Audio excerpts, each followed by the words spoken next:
Welcome back to the Manage Her podcast, where we talk about real leadership women live every day, the kind that starts at home and ripples into the world. Today's episode feels especially personal to me because I'm sitting down with another mom who reached a moment many of us recognize, that point where you look at what your kids are experiencing and something inside you just says, I can't just watch this happen. I need to be part of the change.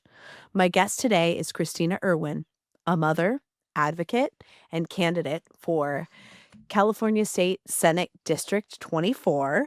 Her journey into public life didn't come from politics first. It came from motherhood, from watching her children navigate a changing education system, and from asking bigger questions about accountability, leadership, and the future we're creating for our families. Today is not about having a debate. We're having a conversation, a real one, about parenting, courage, education, and what happens when moms decide to step forward instead of staying quiet. Kristina, I'm so happy to have you here today. Thank you, Amy. I'm so happy to be Welcome. here today. Thank you. It's so nice to have you here. So, I think so many moms had a moment over the last few years where we looked at our kids' education and thought, wait, something feels different. What was the moment like for you personally? For me personally, it was, the usual silver lining COVID. When it first happened, I was the first to say, okay, 2 weeks, let's give it a shot. Nobody knows what this is. This is weird, just in case. So we waited. And so into the third week, I'm like, you know what? This doesn't feel right. Something's going on. I'm gonna start researching. So obviously I started researching. I started calling, my other mom friends, and I was like, this is just so weird. And then that led into obviously the school shutdowns, the mandated, don't go out in the park, don't go on the beach alone, stay home, 6 feet distance, all that nonsense. And so then when the school shut down, I saw what my kids were finally being taught. And it wasn't the usual that every mom thinks, okay, you send your kid off to school and they're going to be studying, English and science and history and math.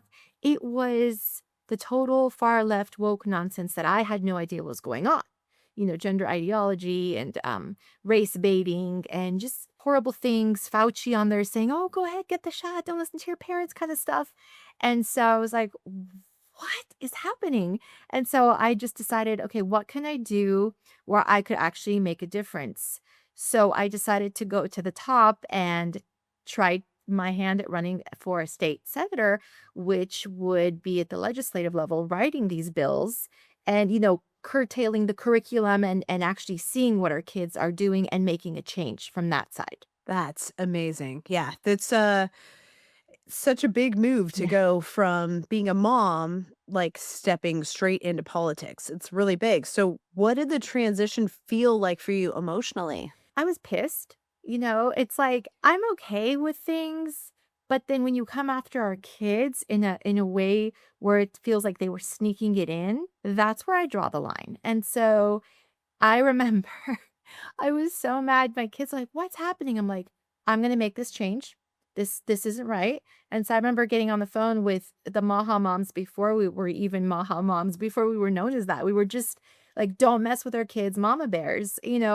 And we got fired up. And so I got so much support that when I did run, I got a lot of write-in votes, and I had to do write-in because that's a whole nother story. But basically, that was the year that they were redistricting. So it wasn't what they're doing now. It was a different kind of gerrymandering.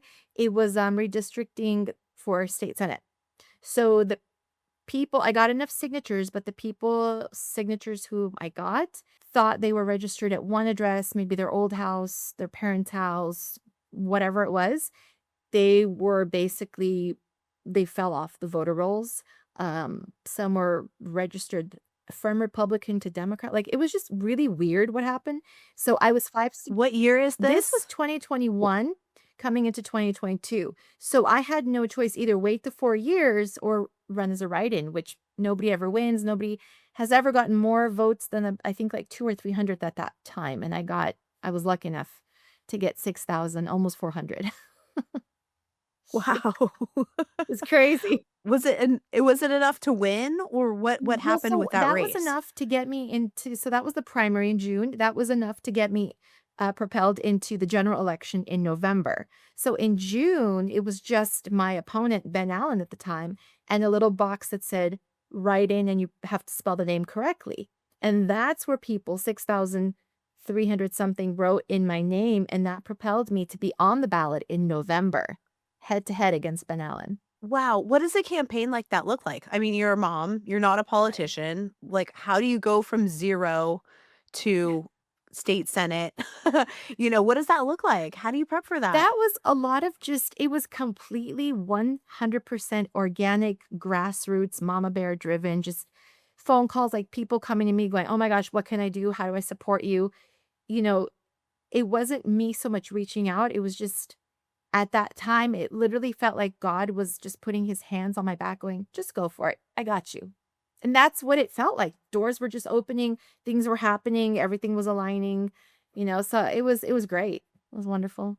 Wow, that's amazing. So you just go from being a Yeah. mom and navigating it all, and your kids are home, and so your kids are making the shift, and are they getting back into school? What did you end up doing there So with that? yeah, so we just were Zoom schooling and, they went from straight A's to when it was Zoom school to F's. So then they finally, after all that, got back into school, and I mean, now we're seeing the whole debacle happen where it's like, "Oh, we just gave everybody A's, it doesn't matter." I feel like our Yeah. kids got left behind. I feel like, they missed a good year, 2 years, and then, I mean, let me just fast forward, and especially with my kids, and now it's the Palisades fire. It's like, our kids can't catch Yeah. break. Yeah, you went from one big Yeah. life event to another big life event where so your kids' school, like, burned Mhm. down, And they were home right? again. It's Yeah. gone.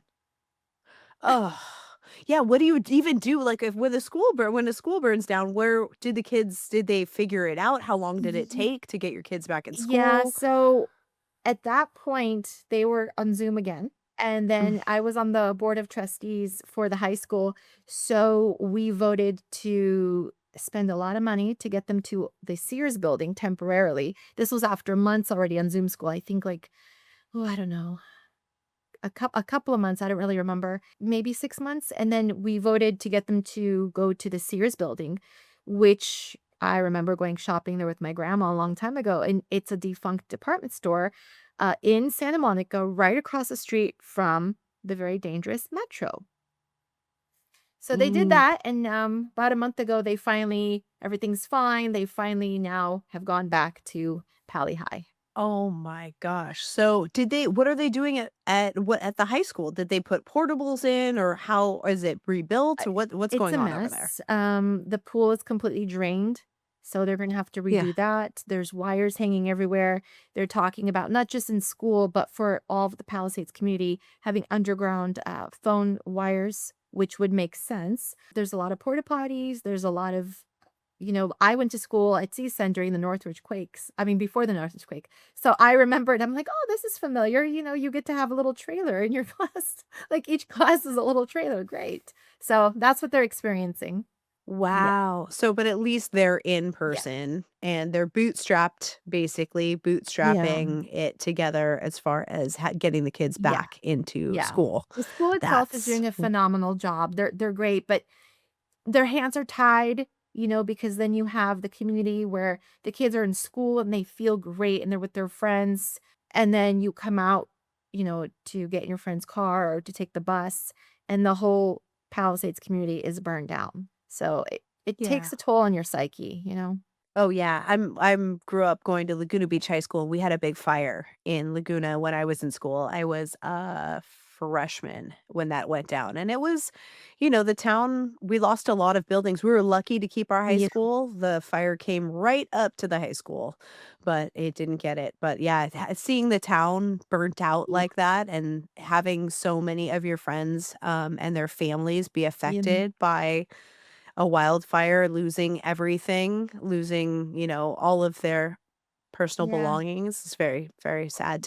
How did you guys fare with the wildfire fire? Did you guys lose No, I mean, we were on anything? evacuation warnings twice, so it's like one foot out the Mhm. door, one here, one there, but constantly watching the news, constantly seeing what happened, talking to my friends, talking my kids' friends, everybody was communicating with everybody, so it was a crazy, crazy, chaotic disaster. Mhm. Wow. Yeah, that was yeah. Yeah, we have friends in the fire department. said it was really unbelievable what Yeah, happened up yeah. there. Did you, when you decided, okay, I'm going to run, this is going to happen, this is what needs to happen, did you ever have a moment where you were like, can I really do this? And The first time or this time? I guess both. I mean, I think we all face doubt at some point, The right? first time, no. No. No, I was so nice. gung ho. I was like, nothing come hell or high water, nothing's gonna stop me. Nothing. It was literally like God was like, just I got you. Not one doubt. This time when I first people were asking me, do you want to run again? I think you should. You got great numbers. Like, because now my kids, before they were younger and they kind of understood, now they're teenagers and it's a different kind of needy. You're like, "Ugh, Yes. again, mom?" And so I was like, a little bit of doubt, like maybe 1%, but the rest is like, "I got this." This is gonna work. That is so good. Well, I mean, it's the only way that we can actually accomplish anything. It's like you've got to push through self-doubt. Yeah, You've got to have the little voice in your head that says, "No, you got yeah, this. Somebody's going to win it, so why not you?" exactly. That's what my mom always says. Someone's going to do it, why not Yeah, you? exactly, exactly. And I feel like at this point, I just don't have a choice. Like I have to do this, not only for my Mhm. kids, but for all the other kids in the district. I know it sounds cliche, but they really are our future. I mean, first COVID, then the fires. It's like if we don't stop this and we don't wake up the masses, it's gonna keep happening. Our money's gonna keep getting drained. Our souls are gonna keep getting drained. So somebody with common sense has to step up. So yeah, it's me again. Oh my gosh. So one thing I always say is that motherhood is one of the most intense leadership roles there is. Even though society doesn't always see it that No. way, how has being a mom shaped how you lead? Delegation. I Yes. delegate, I mean, to my husband, I delegate, to my oldest. Like, literally, he helps me the most. He's like, "Get in the car, guys. Do this, do that," So it's been fun, and I think it's one of those things where it's like I know that I can't do it all myself, and I do have my little team, my family, but, I mean, then I also have my campaign team. Then I have my friends who are also not just my friends, but who are on my team and gung ho and pushing me. So it's like everywhere around me, I'm blessed, I'm loved, I can't fail. Everybody's like, "Just go do it. You got this." That's so amazing. And don't you find when you delegate to your team that you're empowering Yes. them to own things in ways that if we were doing things for them, they may never have that sense of Yeah, ownership? exactly. That's like for me, I think as a working mom, that's one of the things I feel that I'm lucky that Mhm. I get to empower my oldest son Yes. to be the boss of baseball Yes. and kind of help manage the younger kids and make sure they're ready to go. How does your oldest son or child help you manage your children? You know, it started even when I mean, I'm the firstborn, so I think it's kind of just innate, but it Mhm. started with him going, "You need to listen, like she said this once." And then I'm noticing as he's getting older, he's looking at me, he's like trying to give me parenting advice. Like he'll text me like, "You really need to deal with your daughter." And I'm like, "Oh, God." She's like, "If you let her keep getting away with this." And I was like, "Okay, maybe I've created a little bit of a monster." But I'm grateful for it, so I kind of have to, take in the reins a little bit like, "Hey, hey, hey, hey, who's the real boss here? Calm down." That is I might get a little bit of that from my Yeah. older kids because we have the, like, older batch, and then we have a younger batch, so we've got the 3 and 5, and so sometimes the older batch will be like, "I don't know, mom, I think Indy's getting a little bossy," or I think, "Oh, Paul is really getting wild at bedtime, and, I don't think that so and so Yes. was, reining him in enough," and Yes, and he's like, "You should do it like this, XYZ," and I'm like sometimes I'm like, "You know what? When you're a parent, you do it your way." I'm like, "Okay." But I am grateful for it because, Yes. he helps and he opens my eyes, so it's good. Oh, I know. Yeah, totally. I think it's nice to have families where we work as Yes. teams. It's so nice to have that teamwork, and it's so nice as a mom to feel so supported Yes. by all of the people in your Yeah. house. They're not draining Yeah. you, they're Yeah. supporting you and loving you, and that's a really nice It is. balanced It life. is. Yeah. So, what were some of the hardest conversations you had with your kids during the school disruptions, and how did those shape your perspective on education?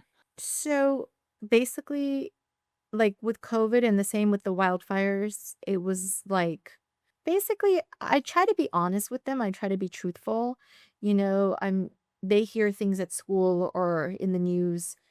Oh, mommy, 100-mile-an-hour winds. I'm like, hold on. So we'll research it. I'll tell them, I'm not going to just completely say no to your theory, but let me hear you out. And this is what I think. And this is why.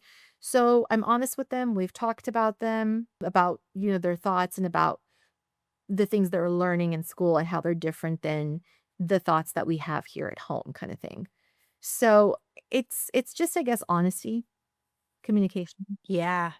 Yeah, totally. I know. I'm kind of dodged a bullet there with having my kids were in private school prior to COVID. I only had one kid who was in public and he did kindergarten and first grade in public. So he kind of missed Yeah. it. It wasn't at his grade Yeah. level. But my kids who were in junior high who had friends in high school during Yeah. COVID, I would hear what was being taught at public high school. Mhm. And I thought, oh my goodness, I'm glad you're not there. And so, some of the stuff is just maybe inappropriate Mhm. for children and then confusing to children. Is it really the place for public education to be teaching ideology Exactly. versus education and Exactly. academics? There's no place for that. I mean, I've said this before in many of my speeches. Public education or government education has become indoctrination. There's no place for it. I mean, whatever you as a parent want to teach your kids, that's fine. That's within your family or culture, your beliefs, your values, whatever. But when you send your kids to school, you're trusting this teacher, this campus, you're entrusting them with your children, with their education, with the safety, not for them to come back feeling, asking questions that you as a parent aren't ready to answer, or maybe it's not in your culture. Like with my parents, they never sat down and said, okay, well, let's talk about sex. Like it just, I'm Eastern European. It wasn't talked about. And I couldn't imagine like if I came home and I was like, so today we learned about pronouns, and my parents would be like, "What?" Right? It's not the Yes, place. School is totally. school, period. Yeah, I do think, and there was barely enough time to teach us the basics during those, hours that we were in school. There was still a very high failure Yeah. rate even in the 80s and Yep. 90s. Do we really have time to teach ideology rather than teaching core, academics, plus maybe we work on some skills Amazon. in high school? Yeah. Skills would be great, we were talking about I had a Barbara Strehan on, and she was like, "I think we need tax ed. Like, we have sex ed, but we really need tax ed." Exactly. And it's like, yeah, why aren't we teaching the kinds of things, real life Yes. skills that we're gonna need when these children become adults, which is going to happen in their senior year, and, why aren't we preparing these citizens for the real world? Exactly. I agree, and Yeah. that's one of my things where I wanna revamp, reform, and just redo education. Completely dismantle it. I mean, that would be ideal, but, like, start from the bottom and work our way up because, like you said, the kids not everybody is supposed to or meant to or wants to go to college. And the people that obviously, want to or wanna become a dentist, doctor, absolutely. And we should have that. I mean, if some kids know. They know by senior year, and I think it would be great to have, like, a little, like, dental school 101 or what to expect or, Mhm. something like that. And then for those that don't want to, that last year can be like a vocational school, whether it's for plumbers or mechanics, or how to start your business entrepreneurship. Maybe have a gardening class, maybe a manners class would be nice. Etiquette, manners, that has been lost completely. Or soft skills Exactly. too, which are gonna be absolutely essential, as AI takes Yes. everything over. Soft skills are gonna be more and more important in really being able to build relationships with Right. people that will then be essential to your Right. career. There's so many things we could be teaching, and time is really this asset. It's this valuable currency that we actually Yeah. have, and where we decide to focus the attention and the intention for the education of these young Mhm. people, it's gonna shape their Right. lives, right? This is a crucial time in their lives that we have them captive in this for these Yep. years, and what are we going to how can we help them grow up to be successful citizens of America? Right. That's Yeah. number one. And I mean, I heard, Yeah. schools are similar to jails. And I was thinking, Mhm. that's really interesting. So I started doing some research. I'm like, wait a minute. When the bell rings, they sit at a designated place outside at a table. They eat slop food. That's exactly what we have, slop food. I mean, I've seen what my kids like. I remember during COVID, they would bring it home. And I'm like, what is this? And it was like a rubber chicken leg. It was not even real. Mm. It was just gross. And then, you have this about, oh, organic. Why? Why do we have organic? Why don't we just all our food should be natural and healthy and good for you and organic. It's like we pay this premium to have organic when it's there, it's from the earth.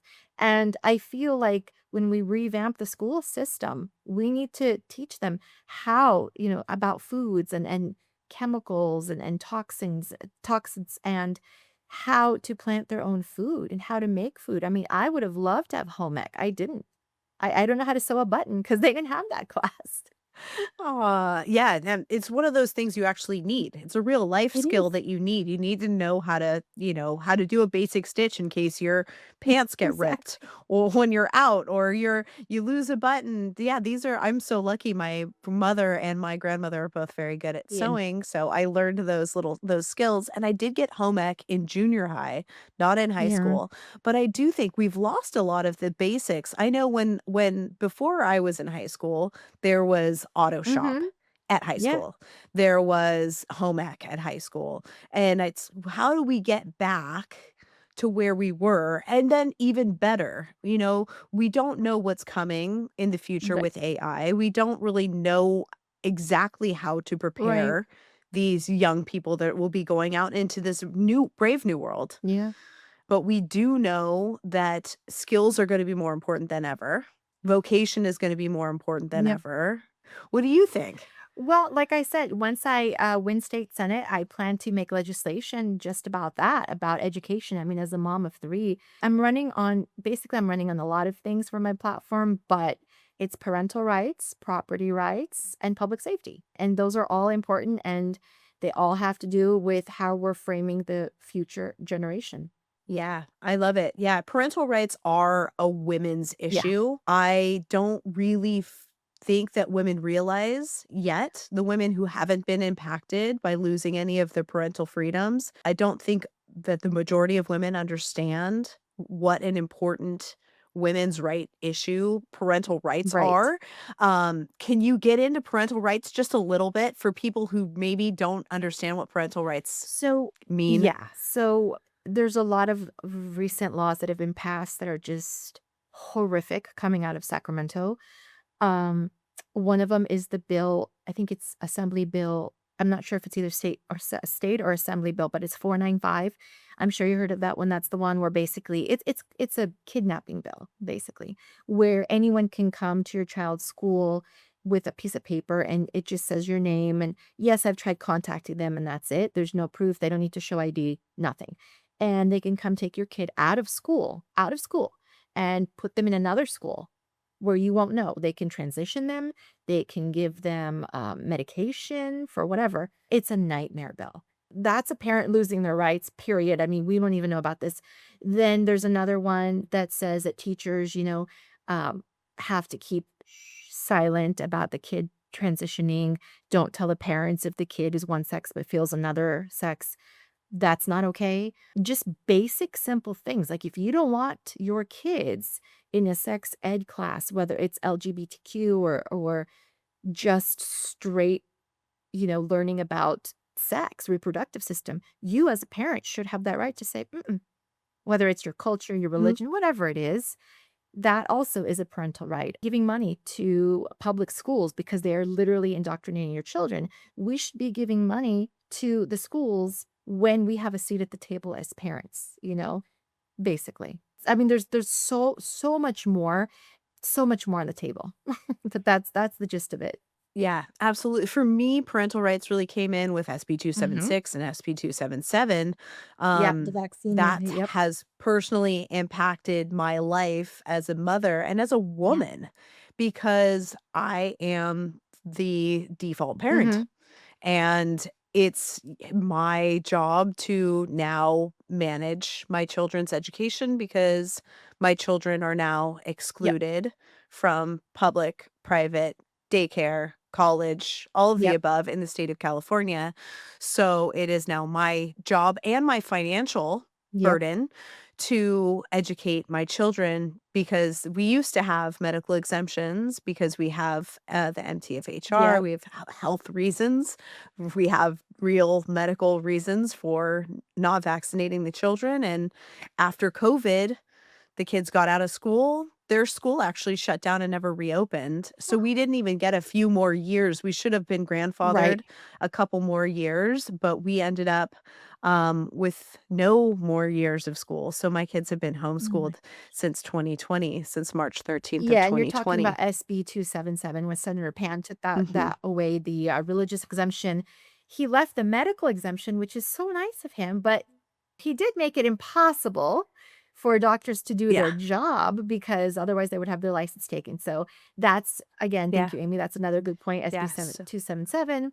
There are so And then many. 276, the way they drafted There you go. Yep. 276 basically made it so your child has to have anaphylactic Mhm. shock to a specific vaccine or be paralyzed by a specific vaccine, and then you can have an exemption from a specific Mhm. vaccine, but there's no whole medical exemption from vaccination. Basically, if you know your child has a higher Mhm. risk of Mhm. injury, like I do, you must accept that risk. And, you know, it's not something that I'm willing to accept. I'm not going to trade a short term illness like measles for a lifelong illness like like juvenile rheumatoid arthritis that my mother has. I'm not willing to trade one 2 week Right. disease for a lifetime of type 2 diabetes, which I've been since I took my hepatitis shot at 25. I've been battling my way back from type 2 diabetes personally.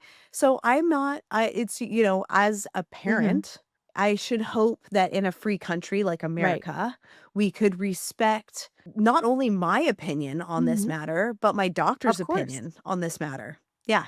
It seems like a very basic Yeah, thing. and all that, the parental rights also ties in my opinion, with women's rights, which is, what is a Yeah. woman?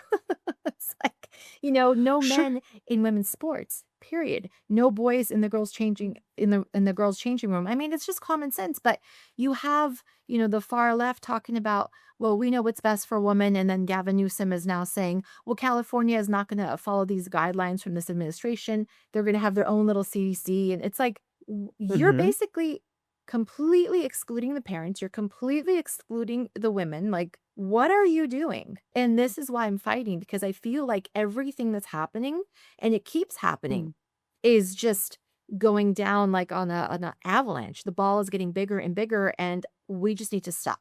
We just need to stop. We need to wake up the masses and say, "You know what? This isn't about control. This isn't about anything. This is about our freedom." Like you said, a free country. This is Yes. crazy. Yes, and you're right. You brought out the bill that basically this was a new Mhm. one, and it makes it so that the California Department of Yep. Health is the governing body for the state of California. We are the only Yep. state in the union that has a law like this. So no longer is California ruled by the CDC or the FDA. I guess it's just CDC that would have creating the vaccination Yep. schedule. Now the California Department of Health is now the only body that dictates what health is in the state of California.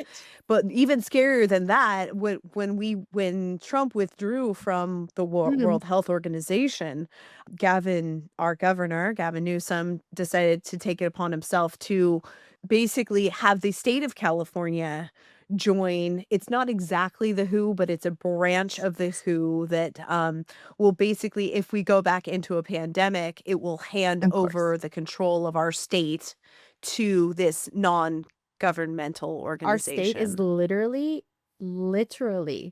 the Twilight Zone. And it's being It run by is. the Crypt Keeper, Gavin Newsom, because everything he's doing is against his constituents. It's against Mhm. women, parents, working class, small business owners. He's like, oh, you guys, I don't care about you guys, literally, because this is not, I mean, not to change your subject, but about what, 75% of people voted for to fund Prop 36. And he doesn't have the money, but he has money for abortions. He's got money for the illegals. He's got money for the homeless. But What's Prop so Prop 36? 36 would basically, thank you for asking. So Prop 36 would basically return the law to how it used to be. Like it goes back to Prop 47, which is under Gascon, what's his name? Our lawless district attorney, George Gascon, that's his name. Mm. So anyways, Mhm. if you could steal, anything that was $950 or less, it was a misdemeanor and it's fine. Don't worry about it. Prop 36 would basically make crime criminal. Criminal? One more time, which is like common sense. It's like people are like, "Wait, what?"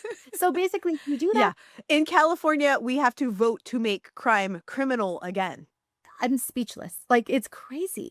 It's crazy, and the voters Most people don't realize, know. the rest of the country doesn't realize what is happening here. They don't. It's They don't horrible, realize. and the fact Yeah. that over 70% of people voted to make crime criminal again, through funding Prop 36, Gavin Newsom is literally saying, "No, I'm not doing it." Wow. It's insane. It's insane. So, yeah, and the good thing is that this seat would be one of the seats to break the Democratic supermajority stronghold in Sacramento. So, this is a very, very Wow. important seat that I'm running for. Yeah. Wow. That's awesome, Christina. Yeah, and a lot of us, the crazy thing is, I don't even like to think about Democrats and Republicans anymore because a lot of Mhm. us, so many of us Maha moms were Oh, Democrats. We were yep, Democrats until the party forsake yep, us. They literally left yep, us. And we didn't leave yeah, them. We basically said, hey, we need this. And they said, no, we're not going to do that. And we said, well, is anybody gonna help yeah, us?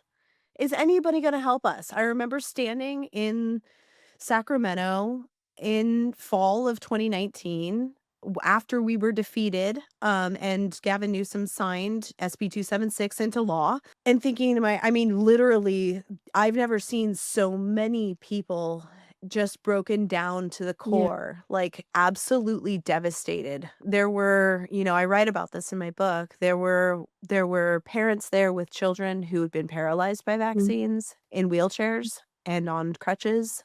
There were parents there who had lost children to yep, vaccines. There were thousands of parents and children at the Capitol building when he signed that into law. And that night was the first time I heard Robert F. Kennedy Jr. yeah, speak. And he was just on a street corner and he stood up. And I thought to myself, wow, we need somebody who can represent us. We were being perceived as hysterical mothers. anti-vaxxers, We yep, yeah, and it anti-science, was even before it was honestly before they even had the word yes, anti-vaxxer. It was just, "You're hysterical," mhm, it wasn't even I mean, they hadn't even I don't even think they in 2019, they'd even coined the phrase right, on us, and it was, it was that feeling of not being mhm, represented by our government, by our elected officials that we voted for. We voted mhm, for these people, and they basically turned their back on yep, us, and so I don't even like to think about party anymore. I just like to think about people now. and If for that's me, why it's all about if people. you go to my website, it literally says the common sense candidate. Yeah. 'Cause it's for me, it is so beyond politics has gone so far beyond party now. I don't even want to play into the narrative affirmation of the deepest sides of each side. I think America, most humans Right, are right in the right. middle on these things. We want basic human rights. Basic human rights, we wanna eat good food, we don't want our skies being sprayed with chemtrails, we don't want poison, I mean, it doesn't matter. We don't want our food sprayed with Thank you, poison. yes. Yeah. I mean, my mother is an organic chemist and PhD in pharmacology, and she said, "Amy, we are literally the only animals on the planet who spray poison on our food before we eat it." Make and we think we're make smart. it make sense. Yeah, make it make Seriously. sense. Yeah, absolutely. I mean, can we just get back to common sense and protecting the citizens of this republic, Thank you. you Exactly. know? It's Yes. like the plastic bags, they're now banned again. Well, Mhm. I just went to the store today and bought bread, but it was in a plastic bag, and then I bought, a couple other things that were wrapped in plastic, so it's like, make it make sense. That just doesn't make sense to me. I honestly, I would rather they stop spraying our skies and our food and go Mhm. back to regenerative farming and just make it like I was Yes. saying, forget the word organic. It should be like that. There shouldn't be Yes. something with it's like I fear now my kids eating M&Ms. I'm like, let me read the ingredients. It's like on evil. No, I'm tired of saying no. My daughter keeps asking me, "Mommy, when is the food not gonna have the artificial colors in Yeah, it? How much longer?" I'm like, "Well, we're almost there, almost sweetheart. I there. think it's 2027." Yes, yes. You could be sure I will help with that once I get elected in 2026. Amazing. Yeah, and it's this get back to common Yes. sense idea with moms. Yes. Like, I want to speak to moms because we have to start understanding that we have to get each other's back on this Mhm. issue. First, they came for me That's it. and they took my parental rights, and yours will be Right. next. We have to stand together shoulder to shoulder on these issues of parental rights. I just plead out to the mothers that we can come together on this, that we can understand that this is a women's It issue, is. because the financial and the physical burden of educating, caring for, and, the childcare aspect of Right. school that allows women to work.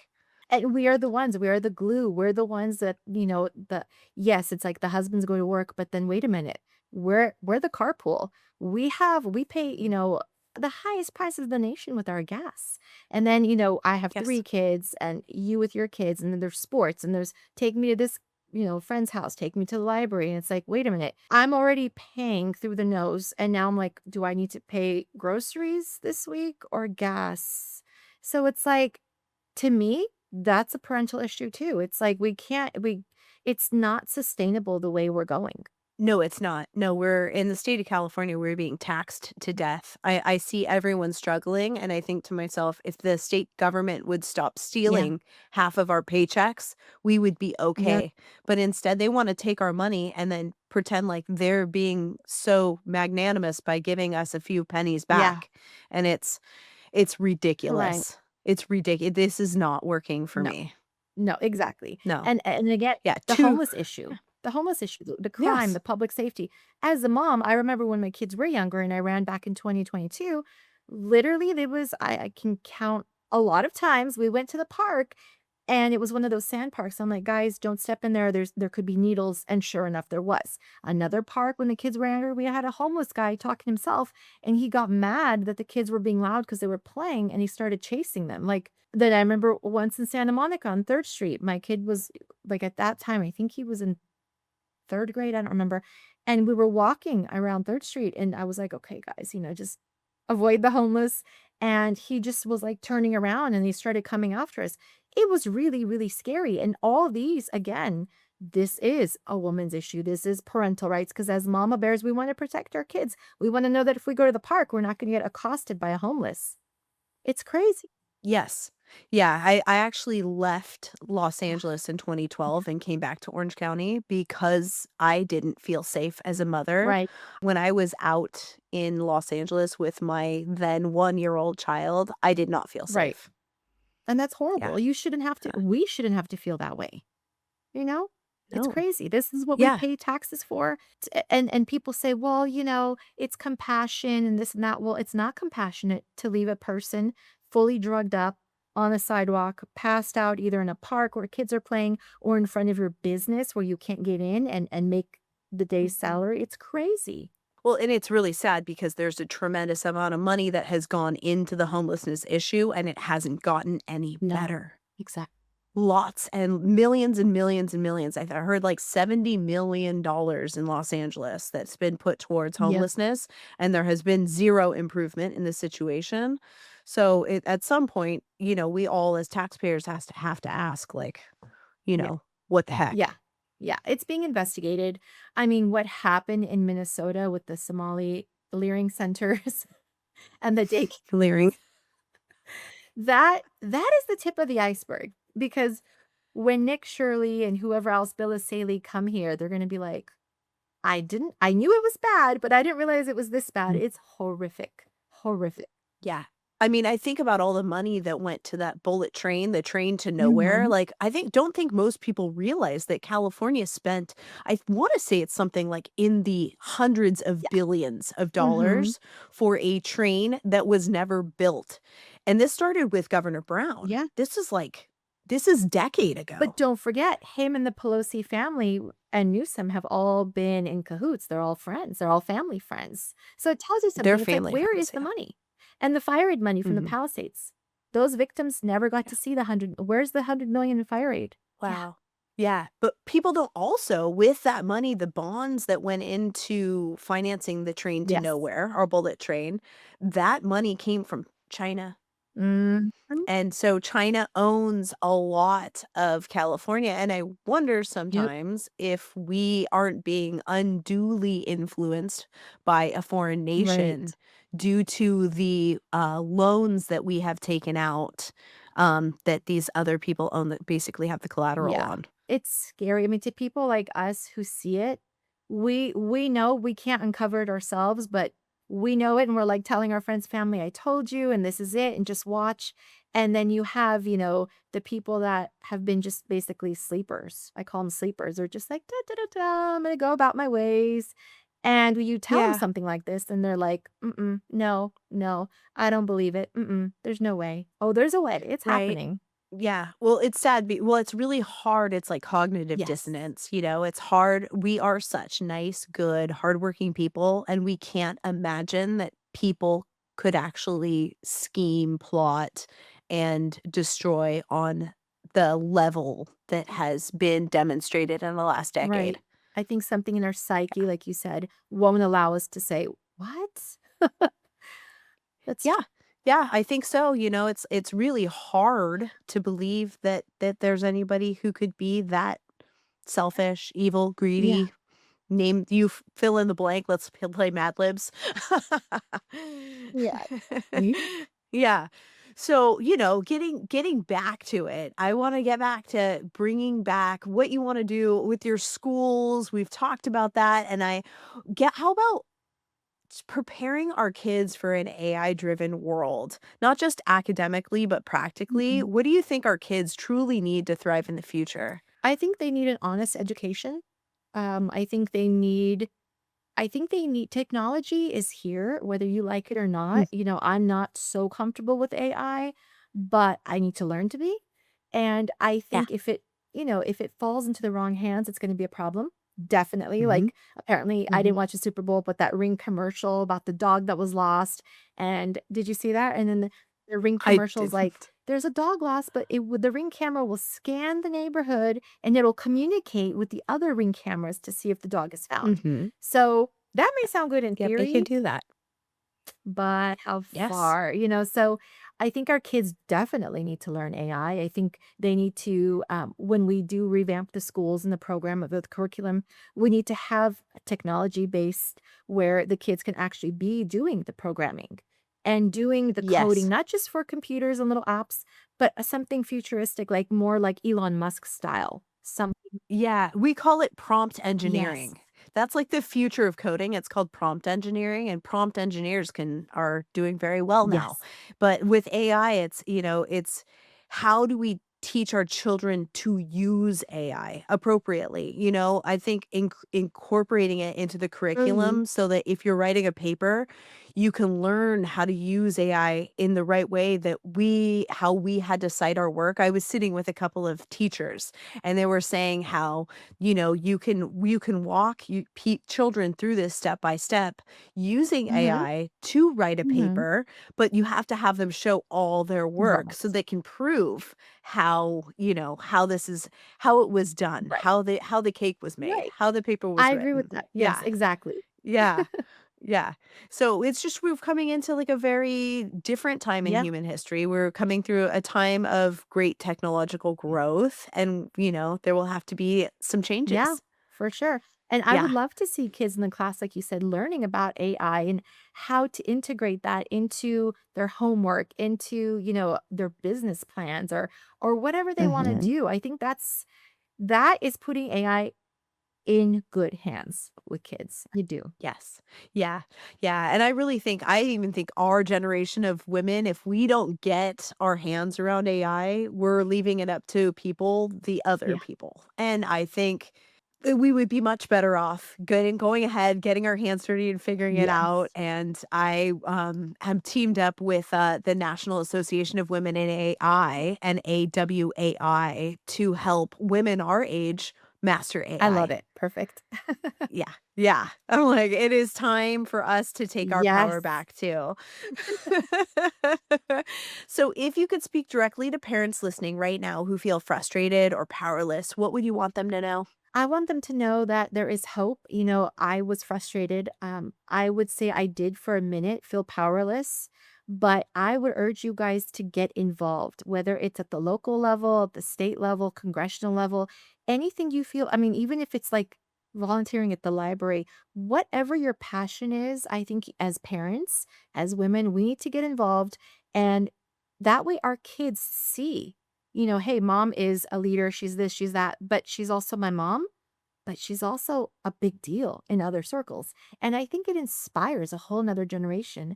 Women empowerment has a whole new meaning. And I think this way, when parents get involved, whether it's moms or dads, but in this case, especially moms, like I said, I think the kids will see us through a different lens. Absolutely. Yeah, I'm so lucky. My mom always had the polling place at our house. So I got to see my mom's civic duty Yes. was for us to accommodate all of our neighbors while they voted. And this was back in the olden days when you would get someone's Hmm. driver's license, you would check the voter rolls, everybody got a paper ballot. And they got the This was results in the that night. 90s. And you got the results that night. You really did. Yeah. And we would sometimes we were up kind of late. Hmm. Sometimes we were up till 10:30 or 11 o'clock at night Hmm. waiting for, tallying, waiting for results to come in. But the fact that it's controversial to have ID checks and paper ballots when that has been the Hmm. norm up until very recently. I mean, it's a strange time that we are living in. The spin is in and the narrative, it's really being Yeah. weaponized against the people of this country, and we need to stop picking sides and be on our own Right. side. We, the taxpayers, need to be on our own side, not left, right, Right. not any of that stuff. Just what's in the best interest of the American taxpayer. 100%. What's in the best interest of the Yeah. American taxpayer, of our community, Yeah. because as Americans, we Mhm. are a family. And this Yeah. divisiveness, the Mhm. class, the divisiveness between the genders, between the Yeah. hate between everybody here and there, it's gotta stop. It's gotta stop. It's crazy. It It's doesn't make sense. this is one country, indivisible, Right. Right. with liberty and justice for Right. all, and we are a republic, we're a constitutional republic, we are not a Right. democracy. They've been trying to push us into this idea of democracy. We don't want to be a Yes. democracy. Look up the definition of democracy and then look up the definition of constitutional republic. Have been given a constitutional Mhm. republic if we can keep it. I Exactly. think that was Exactly. said Thomas Jefferson. But yeah, we have to get back to the basics. We are paying very, very high taxes Mhm. with zero to, if any, representation in our government at this point. Mhm.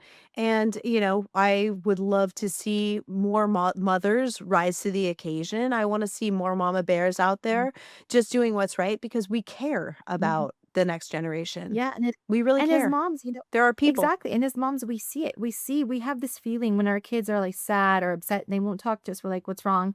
How's school?" They won't. So, as moms, we have, I like to call it a superpower, intuition, that we know, and so I feel like when our kids see us doing this stuff, they feel more comfortable and more willing to talk to us about what's going on in their life and what they're scared to learn or ask or accomplish. And I feel by being a mama bear who's a leader, who's accomplished, I feel like that's going to give all of our children. They're going to talk to their friends, they're going to talk to their friends. And it's this beautiful, beautiful, just wrapped, gift wrapped in the beautiful paper where it's like, wow, this is the whole 9 yards. This is the whole thing. We can do this as Americans. Yeah, this is how we show the next generation that we really do Yeah. care. We really do care. Yeah. We really We do. do. Yeah, we want you guys to be okay. We love you Yes. guys. It's really important. Our community is so important to us. So, what does leadership look like you today compared to how you defined it before you became a mom? Oh gosh. Like in the mom world? Yeah. Yeah, like leadership, how have you changed as a leader? How has motherhood changed you? Oh man. Well, the delegation, of course, to the kids Yes. and just prioritizing what needs to be done. Like if, for example, my daughter says, I need to go to the library. And I'm thinking, well, I got to pick up your brother here. Can you study at home? Just kind of like, it's like Tetris, putting in the pieces. Do they Mhm. fit? I want it to be convenient to me, but also I want it to be convenient to the other kids. I don't want to leave someone out, like, oh, well, they have it better kind of thing. So it's hard. Time Time management. Yeah, management, really learning organization. how to manage Exactly. organization. Exactly. Yes. Yeah, it's really I always say that motherhood is a masterclass in leadership Yes. because there's a lot there and you're managing not just people and places and Mm. things, but you're managing Oh, emotions. especially if you have a daughter. I didn't know that, I missed the whole, like, baby girl thing, because I didn't get my oldest daughter until she was Oh, 13, but wow, having a little daughter now, oh my goodness. Yeah, I'm learning. yeah. I'm Yeah, learning. it's tough. It's She a challenge. she's my teacher. She is my teacher right now, and I'm like, "Okay, I yield to you, child. You can teach me how to be more Yes. patient, how to communicate more Yeah. gently." I'm really just trying to feel her out. Yeah, it's Yeah, hard. it's a whole It's a whole different 'nother world. job. I mean, having kids is a job, but having a daughter? Yes. Whole 'nother job. Yeah, it's a very important job Mhm. because she's gonna go on and she's gonna be a That's mom, right. and I feel like the weight is there, like, I feel the gravitas of raising her in a way that I don't feel I feel there's a lighter sense around my It boys, is, but yeah. knowing that she's the one that carries my mitochondrial DNA Yep. into the future, knowing that she's the one that will be, has is watching me on how to be a Yeah. mother. What does a wife do? What does a mother do? I am her role model. Right. The weight is there. Right. It's hard. It's Yeah. like, they're watching and it's like they want one thing, they want another thing. It's like, you can't do it all, and you wanna tell them this, but in a way, you're like, "I'm doing my best, and I'm doing it for you." Absolutely. Yeah, and I think that's it. I think all our kids really need to know is that we love Yeah. them so That's much very true. and that, everything we're doing is for Yes. them because it really is. It's Yes. like all the things we do, even the legacy that we create is so that our children can be proud of us. Yes, for sure. Yeah. Yeah. It's like, so what's one lesson in motherhood has taught you that you wish every leader understood? I got a few. Patience, negotiation, communication. I love it. So true, so true. And on a personal note, when you're not campaigning or advocating, what fills your cup as a mom? Spending time with them. I love when I don't know why this always happens before bedtime, but it's like, "Oh, let me tell you about my day." And it's like, "Oh, okay, sure." So, of course, I'm gonna listen, but at that point, it's like, it's been a day. I wanna relax. I wanna, finish cleaning the dishes or whatever it is, but they're a priority. They come first. So I need to learn to just put my feelings on hold, and I'm like, "Tell me about your day." So I'll sit down at the edge of the bed, and I'm like, "Let's talk." I'll give you 10 minutes, and then we'll talk. We can continue the conversation tomorrow morning in the car. So and they love it because their brains are going 100 miles an hour. I have one that's just like that. My middle is the same Mhm. way. It's the only time of the day I can get him to really talk to me, and I will milk it. But I'm usually so exhausted by 10 o'clock at night. But it's me remembering this is it. This is when he likes to talk to Yeah. me. So here we And in a few go, more you years, we know? won't have that. It'll be totally different. So I'm Yeah. like, as tired as I am, I'm like, I don't care. This is about them. I'm going to put myself to the side. This is about them, and I'm going to focus on it. I'm going to put my phone down. I'm not going to talk to my husband right now. Kids, it's on you. Like, what do you want to talk about? And they appreciate it. I could see it in their eyes. They just light up.